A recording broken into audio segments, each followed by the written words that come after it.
நீங்கள் பார்த்து கொண்டிருப்பது உங்கள் ஜாஷுவா டிவி. சகல ஜனங்களுக்கும் நற்செய்தி.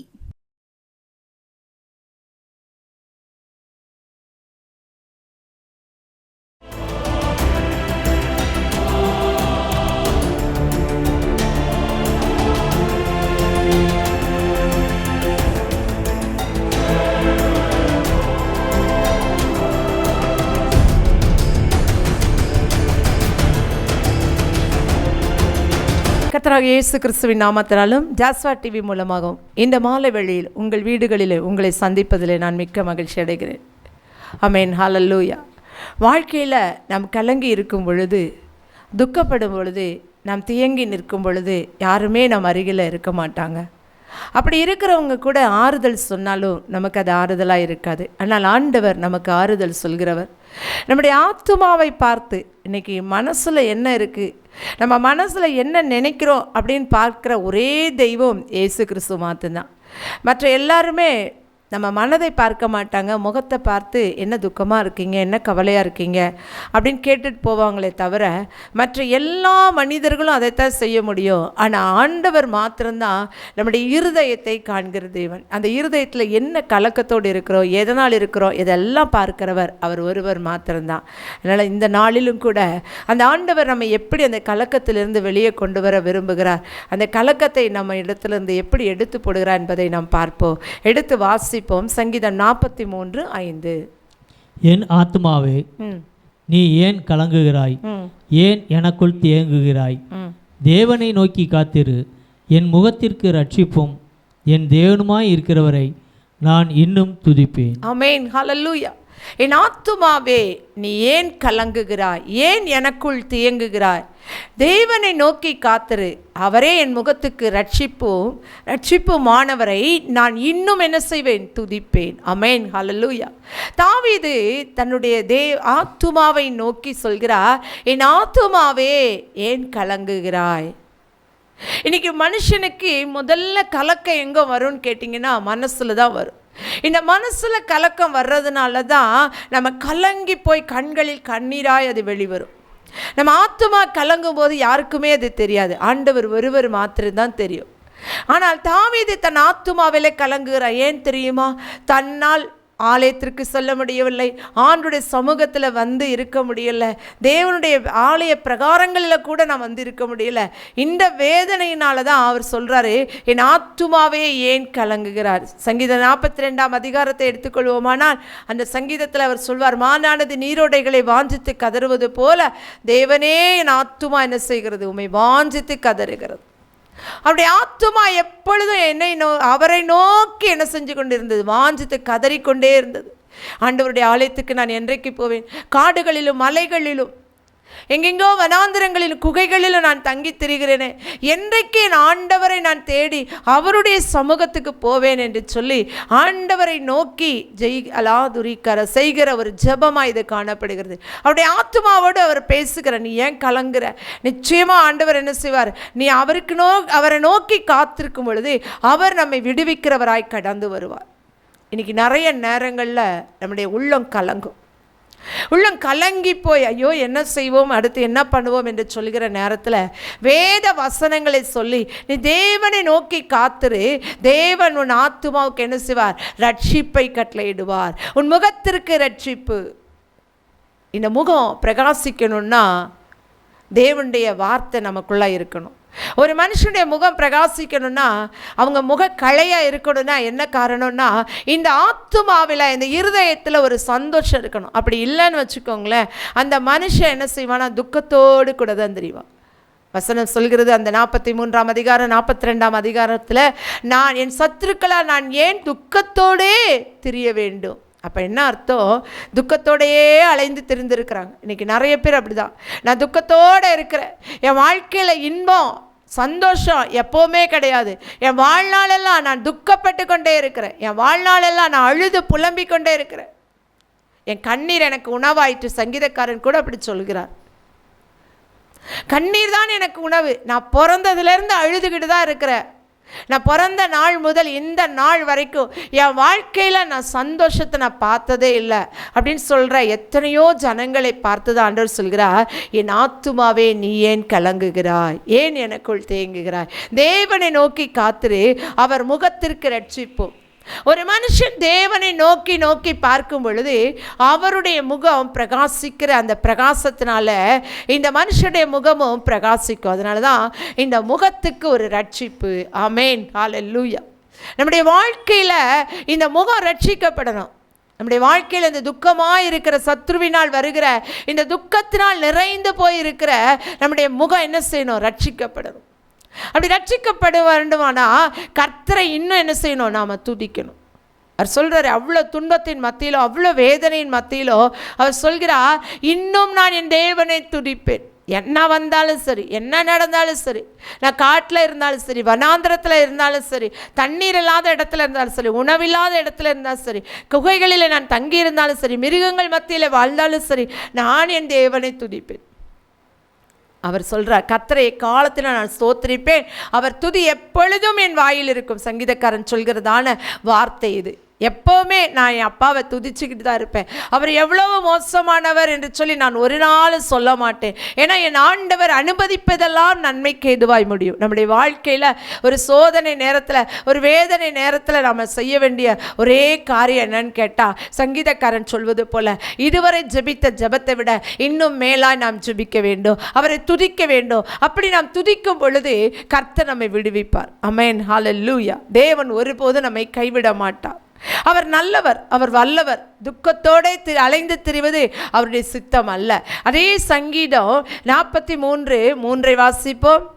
உமது வெளிச்சத்தையும் உமது சத்தியத்தையும் அனுப்பி அருளோம், அவைகள் என்னை நடத்தி உமது பரிசுத்த பர்வதத்திற்கும் உமது வாசஸ்தலங்களுக்கும் என்னை கொண்டு போவதாக. ஆமென், ஹல்லேலூயா. உமது வெளிச்சத்தையும் உமது சத்தியத்தையும் எனக்கு அனுப்பி அருளும். ஆமென், ஹல்லேலூயா. இந்த வெளிச்சம்னா என்ன? ஒரு இருள்.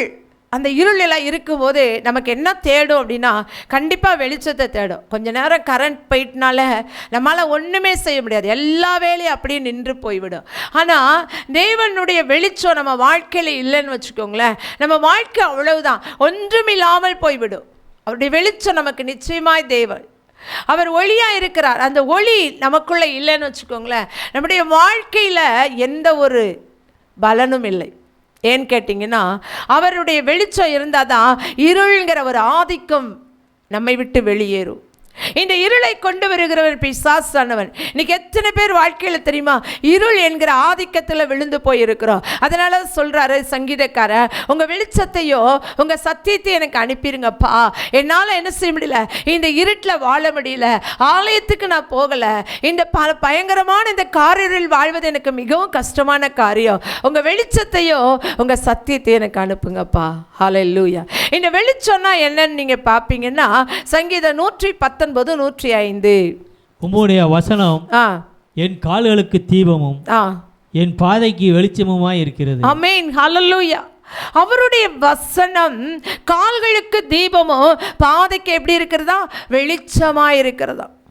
இந்த வெளிச்சம் என்னதுன்னா வசனம். எந்த மனுஷனுடைய வாழ்க்கையில் வேத வசனத்தால் நிரப்பப்பட்டு இருக்கிறானோ அவனுடைய வாழ்க்கையில் எந்த சூழ்நிலையிலும் எந்த நேரத்தில் என்ன வராது? இருள் வராது. ஒருவேளை வியாதி என்னும் இருள் வந்தால் சுகம் என்னும் வெளிச்சம் வரும். பாவம் என்னும் இருள் வந்தால் பரிசுத்தம் என்னும் வெளிச்சம் வரும். ஹல்லேலூயா, ஹல்லேலூயா. எல்லாமே என்ற ஒரு இருள் வந்தால் இருக்கிறவர் என்ற ஒரு வெளிச்சம் வரும். ஹல்லேலூயா. இன்னைக்கு நிறைய பேருக்கு அது தெரியல. அவருடைய வசனம் என் கால்களுக்கு தீபமும் என் பாதைக்கு வெளிச்சமாக இருக்கிறது. நம்ம கால்கள் நடந்து போக வேண்டிய வழிகளை கற்றுக் கொடுக்கிற ஒரே ஒரு காரியம் என்னன்னா, நீ இங்கே போ, இங்கே போகாதே, இதை செய்யாதே என்று சொல்கிறது வேத வசனம். வாலிபன் தன் வழியை எதனால் சுத்தம் செய்வான்? அவருடைய வார்த்தையினால், அவருடைய வசனத்தினால். ஒரு வாலிபன் தன் வழியை சுத்தம் செய்கிற ஒரே ஒரு காரியம் அவருடைய வசனம். இந்த வசனம் நம்மை கழுவி சுத்திகரிக்கும். இந்த வசனம் நம்மை வகையறுக்கும். யாரெல்லாம் வசனத்தை நன்றாய் படிக்கிறார்களோ அவருடைய வாழ்க்கையில் செழிப்பு உண்டாகும். வேத புஸ்தகத்தை படிக்கிறவர்கள் ஒருவரும் கெட்டு போவதில்லை. என் பாதைக்கு தீபம், என் கால்களுக்கு தீபமும் என் பாதைக்கு வெளிச்சமாய் இருக்கிறது. ஆமென், ஹல்லேலூயா. அதே வெளிச்சத்தை குறித்து நான் பார்ப்போமானா, நீதிமொழிகள் 6:23 சொல்லியிருக்கிறது, வேதமே என் வெளிச்சம். ஆமென், ஹல்லேலூயா. கட்டளையே விளக்கு, வேதமே வெளிச்சம், போதக சிற்சியே ஜீவ வழி. ஆமென். வேதம் ஒரு வெளிச்சம்.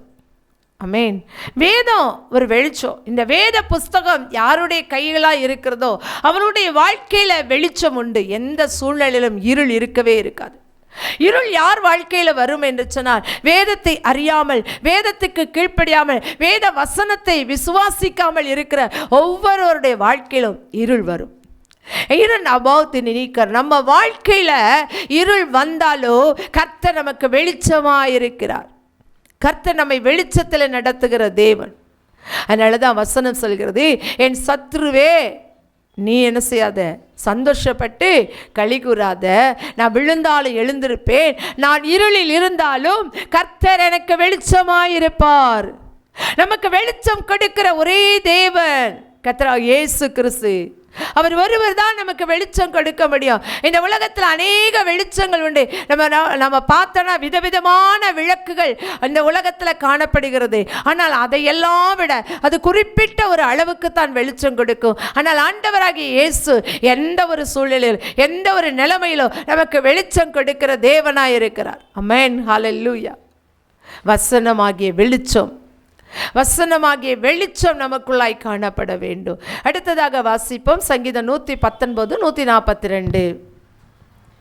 உம்முடைய நீதி நித்திய நீதி, உம்முடைய வேதம் சத்தியம். ஆமென், ஹல்லேலூயா.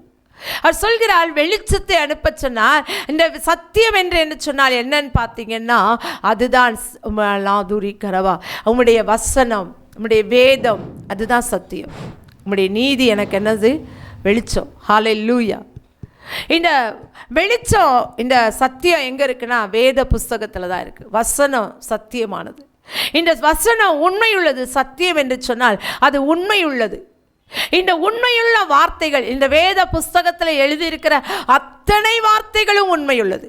ஒரு வார்த்தை கூட பொய் சொல்லாது. மனுஷன் பொய் சொல்வான், ஆனால் கர்த்தர் ஒரு நாள் பொய் சொல்ல மாட்டார். அவர் பொய்யுரையாத தேவன்.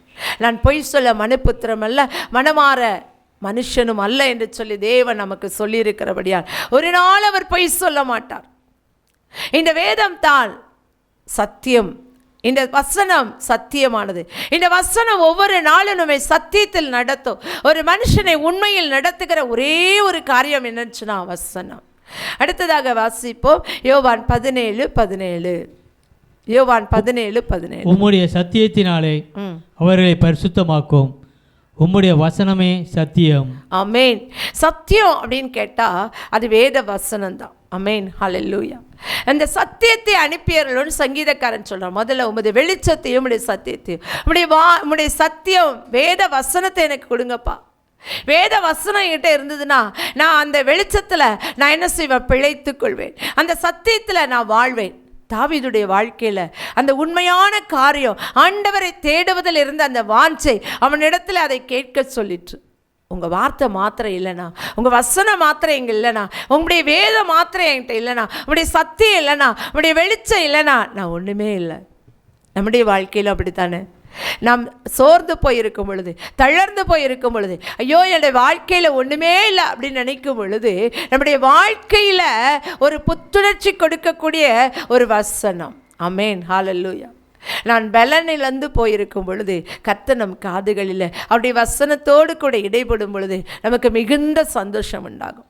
ஐயா, நான் என்ன செய்வேன் என்று சொல்லி திகைத்து போய் கொண்டிருந்தேன். ஆனால் இந்த சூழ்நிலையில் கர்த்தர் என்னோடு கூட பேசினார். அவர் பேசுகிற தெய்வம், வார்த்தையாலே நம்மோடு பேசுகிற தெய்வம், வசனத்தால் நம்மோடு கூட இடைப்படுகிற தெய்வம். இந்த உலகத்தில் எந்த மனுஷனாலும் கொடுக்க முடியாத ஒரு விடுதலையை கொடுக்கிற வார்த்தைக்காய் கர்த்தரை ஸ்தோத்திரிப்போம். சத்தியத்தை ஆண்டவர், சத்தியத்தை அறிவீர்கள், சத்தியம் உங்களை விடுதலையாக்கும். எந்த சத்தியத்தை அறிந்தோமோ அந்த சத்தியம் நம்மை விடுதலையாக்குகிறதாய் காணப்படும். ஆமென், ஹல்லேலூயா. நம்ம எல்லாருக்கிட்டையும் கேட்போம்னா, ஏதோ ஒரு வசனத்தினால் நான் தொடப்பட்டு, இந்த வார்த்தையினால், இந்த வேத வார்த்தையினால் நான் தொடப்பட்டு என்ன செய்தேன், ஆண்டவராக இயேசு கிறிஸ்துவை ஏற்றுக்கொண்டேன், இந்நாள் வரை அந்த வார்த்தை என்னை நடத்துகிறது என்று சொல்லி எத்தனை பேர் தைரியமாய் சொல்ல முடியும்? உங்களுடைய வாழ்க்கையில் இந்த நாளில் கூட ஆண்டவர் சொல்கிறார், என் ஆத்துமாவே நீ ஏன் கலங்குகிறாய், ஏன் தீங்குகிறாய், கர்த்தரை நோக்கி காத்திரு. இந்த உலகத்தில் ஒரே ஒரு காரியம் நமக்கு கஷ்டம். என்ன கஷ்டம்? கர்த்தரை நோக்கி நமக்கு என்ன செய்ய முடியாது, காத்திருக்க முடியாது. எதுக்கு வேணாலும் நான் காத்திருப்பேன். ஒரு ஊருக்கு போனோம், பஸ்ஸு வர நேரம் ஆகும், 1 மணி நேரம் ஆகும். அந்த கிராமத்துக்கு 1 மணி நேரத்துக்கு ஒருக்கா தான் பஸ் அப்படின்னு சொன்னால் அந்த பஸ்ஸுக்காக நம்ம காத்திருப்போம். வரட்டும் வரட்டும் வரட்டும். அது இந்த கிராமத்தில் 1-2 பஸ் இருக்கிற ஊரில் பார்த்திங்கன்னா டைமுக்கு வராது. ஆனால் அந்த பஸ்ஸுக்காக என்ன செய்வோம், காத்திருப்போம். ஆனால் தேவ சமூகத்தில் நீங்கள் கொஞ்சம் நேரம் காத்திருந்து ஜெபம் பண்ணுங்க அப்படின்னு சொன்னால் அது எனக்கு பிடிக்காத காரியம், அது எனக்கு புரியாத காரியம், அது எனக்கு வேண்டாம், அது என்னால் ஆகாது.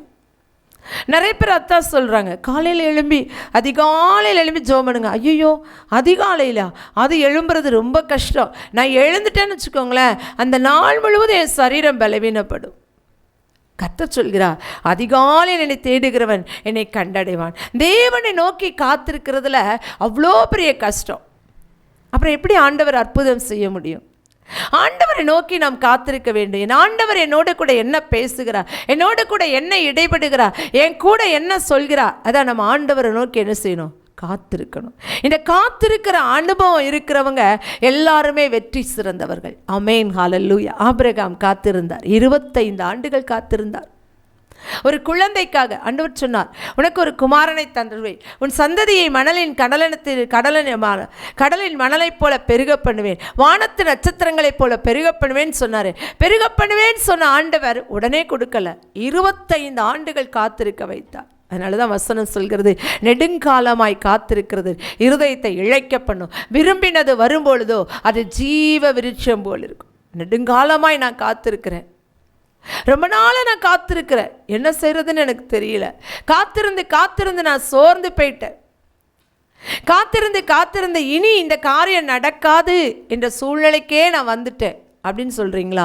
உங்களை பார்த்து தான் ஆண்டவர் சொல்கிறேன், இல்லை உங்கள் முகத்துக்கு ரட்சிப்பு மாணவரே, உங்களை நீங்கள் இன்னும் துதிக்க உங்களுக்குள்ளாய் ஒரு பலன் இருங்க. துதிக்கிற இடத்துல தேவன் இறங்கி வருகிற தேவனாக இருக்கிறார். துதிக்கிற எந்த மனுஷனையும் அவர் விடுவிக்கிறவராக இருக்கிறார். துதிக்கிற எந்த மனுஷனையும் அவர் ஆசீர்வதிக்கிறவராக இருக்கிறார். முகத்திற்கு ரட்சிப்பும், அவரை நாம் துதிக்க பழக வேண்டும். இதுவரை நான் கொஞ்ச நேரம் ஜெபிக்கிறேன் அப்படின்னு சொல்கிறவங்க இன்னும் தேவனை துதிக்க வேண்டும். ஆமென், ஹல்லேலூயா, ஹல்லேலூயா. தேவனை துதிக்க நம்ம வாழ்க்கையில் என்ன நடக்கும்னா அற்புத அடையாளங்கள் நடக்கும். இன்னும் ஒரு வசனத்தை நான் வாசிப்போம். 2 சாமுவேல் 7ஆம் அதிகாரம் 28ஆம் வசனம். இப்போதும் கர்த்தராகிய ஆண்டவரே, நீரே தேவன், உம்முடைய வார்த்தைகள் சத்தியம். தேவரீர் உமது அடியானுக்கு இந்த நல்ல விசேஷங்களை வாக்குத்தத்தம் பண்ணினீர். ஆமென், ஹல்லேலூயா. அவர் சொல்கிறாரு தாவீது ராஜா, நீரே என் தேவன். ஆமென், ஹல்லேலூயா. இந்த உலகத்தில் எனக்கு வேற ஒரு தேவனே இல்லை, நீர்தான்ப்பா என் தேவன். உம்முடைய வார்த்தைகளால் என்ன செய்கிறீங்க, ஒவ்வொரு நாளும் நடத்துகிறீங்க. உங்கள் வார்த்தைகளால் என்னை நடத்துங்கப்பா. இன்றைக்கி உலகத்தில் நம்ம நடக்க வேண்டிய ஒரே ஒரு காரியம் என்னன்னு பார்த்தீங்கன்னா வார்த்தை. இந்த வார்த்தை, ஆண்டவருடைய வார்த்தை நம்மை நடத்தும், ஆண்டவருடைய வார்த்தை நம்மை விடுவிக்கும், ஆண்டவருடைய வார்த்தை நம்மை உயிர்ப்பிக்கும். அது ஒரு நல்ல விசேஷம். இந்த வார்த்தைனா என்னன்னு கேட்டிங்கன்னா, இந்த வேதத்திலிருந்து ஆண்டவர் நம்மோடு கூட பேசுகிறார் பாருங்க. இந்த வேத புஸ்தகத்தை இரவும் பகலும் தியானிக்கிற எந்த மனுஷனாக இருந்தாலும் கர்த்தர் நிச்சயமாகவே அவர்களை ஆசீர்வதிக்கிற தேவனாய் இருக்கிறார். அவர்கள் நீர்க்கால்களின் ஓரமாய் நடப்பட்டு தன் காலத்தில் தன் கனியை கொடுக்கிற, அதாவது நடக்க வேண்டிய காரியங்கள் அந்தந்த காலத்தில் நடக்கிற ஒரு பெரிய ஆசீர்வாதத்தை இந்த வேத வசனங்களை, இந்த வேத வார்த்தையை, இந்த வேதமாகிய வெளிச்சத்தில் நடக்கிற ஒவ்வொருவருக்கும் நடக்கும் என்பதை தேவன் இந்த நாளில் நம்மோடு கூட பேசுகிறார். அதனால தான் அவர் தைரியமாக சொல்கிறாரு, என் ஆத்துமாவே நீ ஏன் கலங்குகிறார். அப்படின்னா என்ன? இன்னைக்கு வேத வசனமோ ஜெபமோ கர்த்தரை துதிக்கிற துதியை உங்கள் வீட்டில் இருக்குன்னா ஒருபோது நீங்கள் கலங்க வேண்டாம். உங்கள் முகத்துக்கு ரட்சிப்பு அனைத்துமாய் இருக்கிற தேவன் இன்னும் துதிக்க துதிக்க உங்கள் வாழ்க்கையில் ஒரு பெரிய ஆசீர்வாதத்தை காண்பீர்கள். கலங்கி போய் இருக்கிற நீங்கள் இனி கலங்காதீர்கள். கர்த்தரை துதியுங்கள், வேத வசனங்களை படியுங்கள், வேத வசனத்தின்படி வாழ அர்ப்பணியுங்கள். கர்த்தர் உங்கள் வாழ்க்கையை ஆசீர்வதிப்பார். இந்த நாளிலும் கூட நாம் ஜெபிப்போமா? ஹல்லேலூயா. நன்றி நிறைந்த இருதயத்தோடு நாங்கள் ஸ்தோத்தரிக்கிறோமாப்பா. இந்த வார்த்தையை கேட்ட யாருடைய ஆத்துமாவெல்லாம் கலங்கி போயிருக்கிறதோ அத்தனை பேரையும் இந்த கலக்கத்திலிருந்து விடுவீங்கப்பா. இந்த கலக்கம் இப்பொழுதே மாறட்டும். ஏன் கலக்கம் என்று சொல்லி ஒவ்வொருவரும் தயங்கி தேங்கி போய் இருக்கிறாங்கப்பா. அந்த கலக்கத்திலேயே ஆண்டவரே மடிந்து போயிருக்கிற ஒவ்வொரு ஜனத்தையும் அந்த கலக்கத்திலிருந்து விடுதலையாக்கி ஆண்டவரே உம்மை நோக்கி காத்திருக்கவோ, உம்முடைய முகத்தின் ரட்சிப்பினால் அவர்களை ரட்சிக்கவோ, ஆண்டவரை இன்னும் துதிக்கவோ, அதன் மூலம் கர்த்தர் கிருபை பாராட்டும். ஒவ்வொருவரை கர்த்தர் பலப்படுத்தும். ரத்தத்துக்குள்ளாய் மூடிக்கொள்ளும். பெரிய காரியங்களை செய்யும். மீட்பரே இயேசு நாமத்தில் நல்ல பிதாவே. ஆமேன், ஆமேன். இந்த செய்தியை கேட்ட உங்கள் யாவரையும் கர்த்தர் தாமே ஆசீர்வதிப்பாராக. ஆமேன், ஆமேன்.